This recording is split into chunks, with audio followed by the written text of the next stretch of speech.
Hey guys what's up. I hope you are doing well and great. आज हमारे साथ बहुत स्पेशल गेस्ट है जिनके बारे में मैं आपको जब बताऊंगा तो आप भी हैरत करने लगेंगे कि कोई बंदा सेकेंड ईयर से अपनी प्रिपरेशन स्टार्ट करके अमेजोन जैसी बड़ी प्रोडक्ट बेस्ड कंपनी को क्रैक कर सकता है। सो मिलिए मोतियूर रहमान भाई से, जो रिसेंटली अभी अभी अमेजोन में इंटर्न कर रहे हैं। So hello sir. Hello guys. So yeah, my name is Muthi Rahman. I'm currently pursuing my bachelor's from Jamia Millia Islamia. I'm in fourth year, and I'd like to share my experience of my journey, like from knowing nothing to cracking Amazon. भाई जनता को ये बता दीजिए कि किस तरह से आपने मतलब अपनी प्रिपरेशन स्टार्ट करी। और जैसे आपकी जैसे मैंने सुना है कि आपकी कोडिंग कोई कोई कोडिंग बैकग्राउंड नहीं था आपका। जैसे आपकी 11 ट्वेल्थ में भी कोई कोडिंग आपने कोडिंग सब्जेक्ट नहीं लिया था, राइट? Right. और आपने सेकेंड ईयर से प्रिपरेशन स्टार्ट करी और अमेजोन जैसी बड़ी कंपनी को क्रैक कर दिया। तो क्या बेसिक अप्रोच आपने लगाई, कैसे आप मोटिवेट रहे और किस तरह से आपने अप्लाई किया, तो सारा प्रोसेस हम जानना चाहते हैं। Yeah, sure. तो मेरा थर्ड सेमेस्टर शुरू हुआ था and it was the starting of second year and मेरे जो दोस्त वगैरह थे, कुछ काफी काफी बच्चे कोडिंग बैकग्राउंड से थे, तो मुझे उन्हें देख के लगता था कि यार मैंने तो अभी शुरू भी नहीं करे और इन लोग मुझसे बहुत ज्यादा आता है, तो I need to cope up for that. So I think the basic key to achieve anything anything in life, I mean, is consistency. अगर आप कंसिस्टेंट हैं तो I don't think so any कोई भी ऐसी चीज है जो आप आपके स्कोप से बाहर है या फिर आपको ऐसा लगे कि दैट इज इम्पॉसिबल. सो जो मतलब बेसिक स्टेप है ना किसी भी बच्चे के लिए, कोई प्रोडक्ट बेस्ड कंपनी क्रैक करने के लिए, किसी का कोई और अगर गोल है, that is consistency. So starting of third semester था, I decided to go through the every approach we are following, या मेरे दोस्त जो भी अब तक जो ट्रैक फॉलो करते आए हैं. पर सबसे पहला जो मैंने जो एक्सप्लोर करना चाहा, I just went through every language, which language I have to learn. तो सबसे पहले आपको वो डिसाइड करना होता है. सबसे पहले आपके बेसिक्स क्लियर होने चाहिए, दैट इज सी. ठीक है, सी से शुरू करिए. उसके बाद आई डिसाइडेड कि I will go for a C plus plus. College वाले पढ़ाते हैं तो तुम जावा कर सकते हो, and I decided to go on in that. तो सबसे पहले मेन रोल होता है आप डेटा स्ट्रक्चर्स को समझें अच्छे से. ठीक है, बच्चे क्या करते हैं, वो डेटा स्ट्रक्चर एंड एल्गोरिथम पे जंप कर जाते हैं. ठीक है, that is the wrong approach. सबसे पहले आपको अगर आपको बेस बनाना है तो आपका डेटा स्ट्रक्चर्स क्लियर होने चाहिए पहले. That is the very basics. ठीक है, तो मैंने सेकेंड ईयर से शुरू किया, थर्ड सेमेस्टर से, एंड आई गेस 3-4 महीने में मेरे को टाइम लगा था कि थोड़ा मतलब अपना अंडरस्टैंडिंग, क्योंकि मुझे कंपाइलर भी नहीं पता था कि क्या होता है. हेलो वर्ल्ड भी मैंने सेकेंड ईयर में आके ढंग से लिखना सीखा था. तो इट वाज वहां से शुरू किया मैंने, एंड मैंने जो अपना बेस बनाया कि पहले मैंने अपने सारे जितने भी मतलब लिस्ट ऑफ डेटा स्ट्रक्चर थे, एडवांस बेसिक से लेके एडवांस तक, ग्राफ्स तक, ट्राई तक, ठीक है, उनकी लिस्ट बनाई. And after that I did some watch tutorials on YouTube. Resources तो बहुत अवेलेबल है, ठीक है, रिसोर्सेज की कोई कमी नहीं है. पर अगर आप कोई कोर्स अगर खरीदना चाहते हैं तो दैट विल बी कोई बुरी बात नहीं है, बट अगर आप यूट्यूब से भी अगर पढ़ना चाहेंगे तो बहुत आराम से आपका डेटा स्ट्रक्चर्स जो होंगे बेस बन जाएगा. तो मैंने रिसोर्सेज फॉलो करी एंड अपने डेटा स्ट्रक्चर्स को असेंबल किया. और at the end of the third semester, ठीक है, तो एट द थर्ड सेमेस्टर मुझे लग गया था कि हाँ, अब मैं डेटा स्ट्रक्चर्स पे कमांड मेरा हो गया है. Now let us jump to the algorithm part. Okay, so जब जब फोर्थ सेमेस्टर स्टार्ट ही हुआ था तो कोविड वगैरह का सीन हो गया था, लॉकडाउन वगैरह लग गया था. तो उस टाइम पर it was an opportunity for everyone, I guess, to improve and give time to what they are learning. तो तब मैंने, जब मेरे टेक्स्ट का बेस बन गया, तो मैंने एल्गोरिथम्स पे जंप करना शुरू किया. ठीक है, मैंने इनिशियली लीड कोड करा. लीड कोड में इजी, सबसे पहले तो इजी क्वेश्चन ही करने होते हैं. ठीक है, आपको शुरुआत में तो इजी भी ऐसा लग रहा होता है, यार इजी भी नहीं हो रहा है, क्या होगा. ठीक है, बट वो टाइम के साथ आप कंफर्टेबल होते रहते हो, इजी, मीडियम, हार्ड अपने आप. ठीक है, तो इजी मैंने प्रॉब्लम लिखने शुरू करे और उनके सॉल्यूशंस देखने शुरू करे. उसके बाद जब इजी से कंफर्टेबल हो गया मैं, कि अब लगा कि चलो अब नेक्स्ट लेवल आते हैं, तो मैंने मीडियम करने शुरू करे. मीडियम में शुरुआत में आपको बहुत दिक्कत आएगी कि लगेगा यार कोई सवाल ही नहीं हो रहा है, क्या करें, इतना पढ़ लिया, कुछ फायदा नहीं हो रहा. बट वो सबके साथ होता है. ठीक है, पर एक बार अगर आपका फ्लो बन गया तो आप क्वेश्चन नहीं भी हो रहे होंगे तब भी आप उनका सॉल्यूशंस देख के, उन्हें समझ के, उनके पीछे के डेटा स्ट्रक्चर्स, उनके पीछे के एल्गोरिथम्स को समझ के आप कोप अप कर लेंगे और आप मीडियम से भी बहुत आराम से कंफर्टेबल हो जाएंगे। ठीक है, तो लाइक मैंने मेरी थर्ड नहीं फिफ्थ सेमेस्टर के एंड तक मैंने ये एल्गोरिथम्स पे पूरा फोकस किया, LeetCode, majorly LeetCode करा। एंड दिसंबर में I had an interview of my first internship that was like Coding Ninjas as a problem setter. तो उन लोग का properly data structure based interview होता है। तो मैंने लाइक जितना भी मैंने डेटा स्ट्रक्चर किया उसको रिवाइज किया और जो एल्गोरिथम से उनको एक बार देखा, गो थ्रू किया। तो like by the grace of almighty I got the internship at the coding ninjas. And उसके बाद जब जनवरी शुरू हुआ मेरा थर्ड ईयर का, लाइक सिक्स सेमेस्टर की स्टार्टिंग, then I decided कि yes, like I need the selected questions to prepare for my placements. Okay, तो मैंने इंटरव्यू बिट पे जाना शुरू किया। वेबसाइट जो बहुत ज्यादा लाइक फ्रूटफुल या फिर लाइक वैल्यूएबल साबित हुई वो इंटरव्यू बिट थी।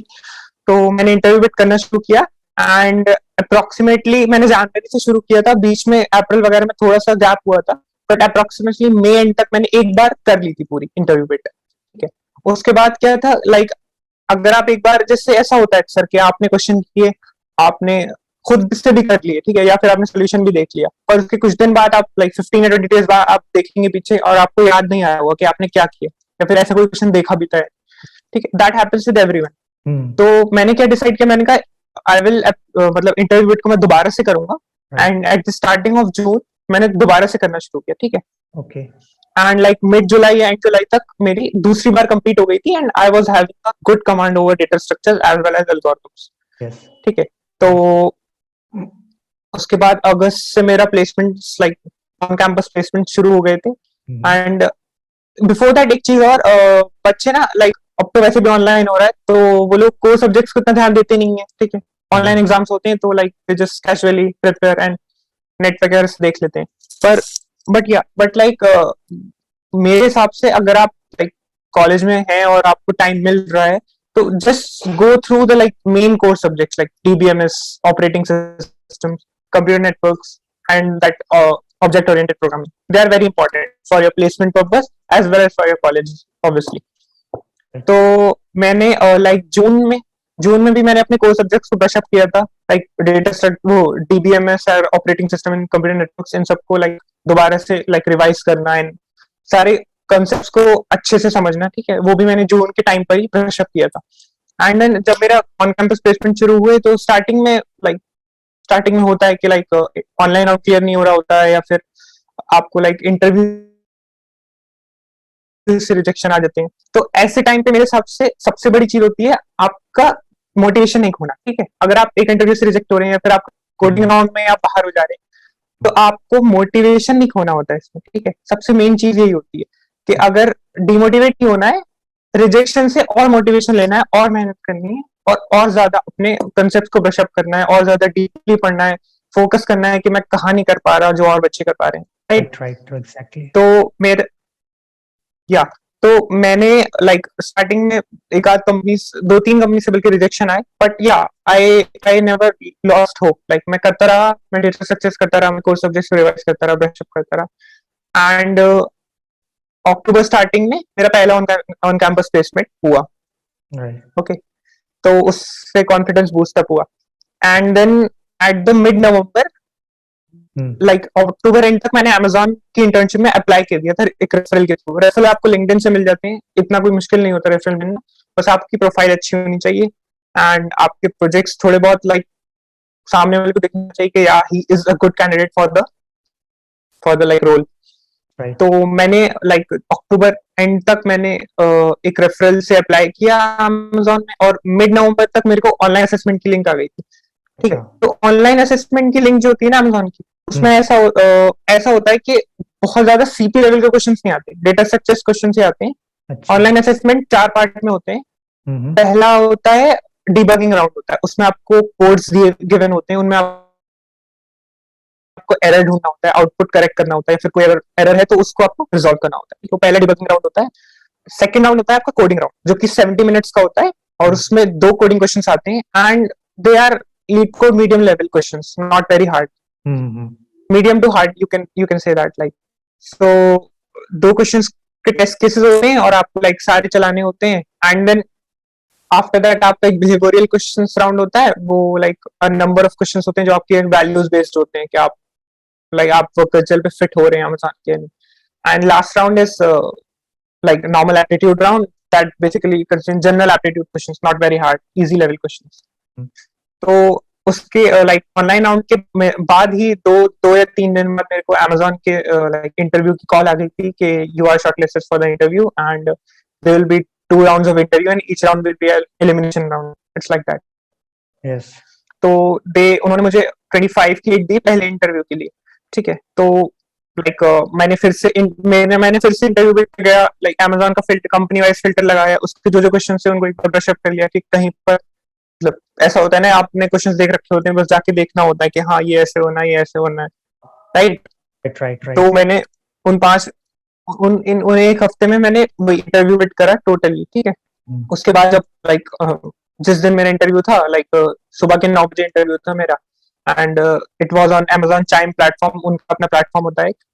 तो उसके बाद उन इंटरव्यूअर ने इंट्रोडक्शन वगैरह लेते हैं, ठीक है। उसके बाद उन्होंने मेरा पहला क्वेश्चन पूछा था, वो बेसिक डीपी बेस्ड था, like standard DP, it's was not very hard, it was maximum product सब एरिया, अगर आप देखेंगे लीड कोड इंटरव्यू पे सब पे अवेलेबल है। And next question was of trie, okay, trie data structure, and it was like medium to hard level question, and but yeah I was like I have done similar type question. तो मैंने उनको approach बताई, और पहले brute force बताना होता है, फिर आप अपनी ऑप्टिमाइज करके बताते हैं, फिर वो लोग उस पर टाइम कॉम्प्लेक्सिटी वगैरह पूछते हैं कि कौन सा लाइक कहाँ आपका कोड बेटर परफॉर्म करेगा, इससे भी कोई ऑप्टिमाइज अप्रोच हो सकती है या नहीं, राइट।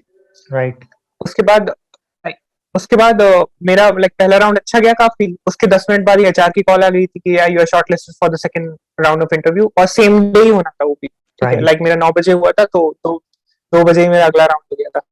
तो लाइक या उसके बाद, हाँ, उसके बाद लाइक मैंने लाइक मतलब उस दौरान तो कुछ पढ़ना वगैरह इतना नहीं रहता, बस आप रेस्ट रहिए, काम रहिए, और कामली जाके इंटरव्यू दिए। तो उसके बाद जब सेकंड राउंड शुरू हुआ, then again with introduction start होता है, और first question was of link list, and that was like मेरा करा हुआ क्वेश्चन था, तो उसको मैंने ब्रूट फोर्स बताई पहले, फिर ऑप्टिमाइज्ड अप्रोच बताई, ठीक है। उसमें लाइक आधा घंटा चला गया था।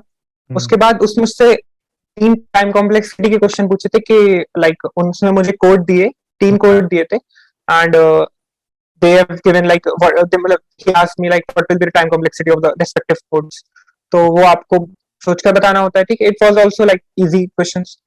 After that last part था सेकंड राउंड ऑफ इंटरव्यू का, that was of behavioral questions, ठीक है।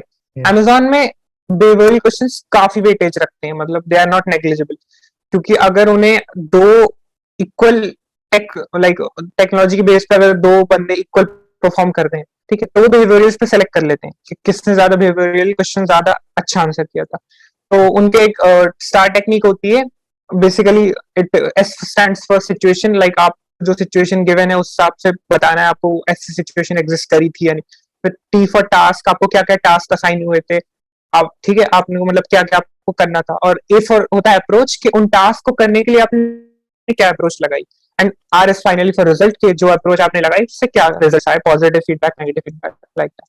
तो yeah, that is like common star technique for Amazon behavioral questions. So he asked me about 3 to 4 behavioral questions and I answered that well. उसके बाद या interview के like and में वो पूछते हैं आपको कोई क्वेश्चन वगैरह पूछना है, तो आफ्टर दैट उन्होंने रिजल्ट लाइक 3 वीक्स के अंदर रिजल्ट आ गया था मेरा, एंड या I was selected for the Amazon. Congratulation, बहुत ही अच्छा, मतलब आपने बहुत ही मोटिवेटिंग फैक्टर है। सबसे पहला फैक्टर तो ये है कि किस तरह से आपने सेकंड ईयर से स्टार्ट करके ऐसी अमेज़न जैसी प्रोडक्ट बेस्ड कंपनी को क्रैक किया। दूसरी चीज यहाँ सीखने वाली बात यह है कि आपने कभी अपना मोटिवेशन लूज नहीं करने दिया, कभी आपका मोटिवेशन लूज नहीं हुआ। जैसे आपने कहा कि रिजेक्शन, कई सारे रिजेक्शन का सामना करना पड़ा, लेकिन रिजेक्शन के बाद भी आपने मोटिवेशन लूज नहीं किया। That is a very great factor, बहुत ही इंपॉर्टेंट फैक्टर है। राइट, ये चीज हम लोग से, मतलब कई लोग से ये होता है कि मोटिवेशन वो लूज कर देते हैं और वहीं पर हार मान जाते हैं। लेकिन आपने जैसा बताया, आपके केस में क्या हुआ कि रिजेक्शन मिला, लेकिन आपने होप को लूज नहीं किया, अपने होप को आपने लूज नहीं किया, जिसकी वजह से मतलब आपने धीरे धीरे सीढ़ी चढ़ के Amazon जैसे प्रोडक्ट बेस्ड कंपनी को आपने क्रैक कर लिया। I am congratulating you that you crack your thank Amazon। You. बहुत ही अच्छा एक राइट, हमारा एक चीज जरूरी होती है लाइक लर्न करना कि आप हर रिजेक्शन से कुछ ना कुछ सीख रहे हो, ठीक है। राइट आपको भले से लग रहा हो कि आपने परफेक्टली इंटरव्यू अच्छा दिया है, आपका एकदम कोडिंग राउंड में सब हो गया, कहीं ना कहीं कमी जरूर रही होगी कि जिसके बेस पे आप रिजेक्ट हुए, right.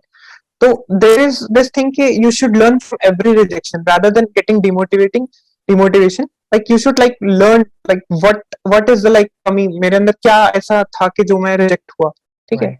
There will be something, definitely there will be something. ऐसा नहीं होता कि अरे मतलब बेवजह रिजेक्ट हो रहे हैं आप, कुछ ना कुछ होगा, आपको उसको बस ढूंढ कर इम्प्रूव करना होता है। Right, exactly. बहुत ही अच्छी बात अपने फाइनल में बहुत अच्छा एंड किया कि मतलब हमें हर रिजेक्शन से कुछ ना कुछ सीखना है, कुछ ना कुछ सीखना है। That is a very great thing, that is a very good thing. So ये हम अपना पॉडकास्ट यहीं पर समाप्त करते हैं। और आपने इस चीजों को, कई चीजें यहाँ से आप उठा ले जाओगे, कई चीजें यहाँ से सीख ले जाओगे। और ये चीज आप जरूर देखोगे किस तरह से हमारे सर ने किस तरह से अपने रिजेक्शन को ओवरकम किया। रिजेक्शन आती गए लेकिन रिजेक्शन को रिजेक्शन जैसा नहीं लिया, रिजेक्शन से सीखते गए और रिजेक्शन से सीख करके आज अमेजोन जैसी बड़ी कंपनी को क्रैक कर दिया। थैंक यू वेरी मच हमारे पॉडकास्ट में आने के लिए। Thank you once again, thank you very much. Bye bye. Thank you.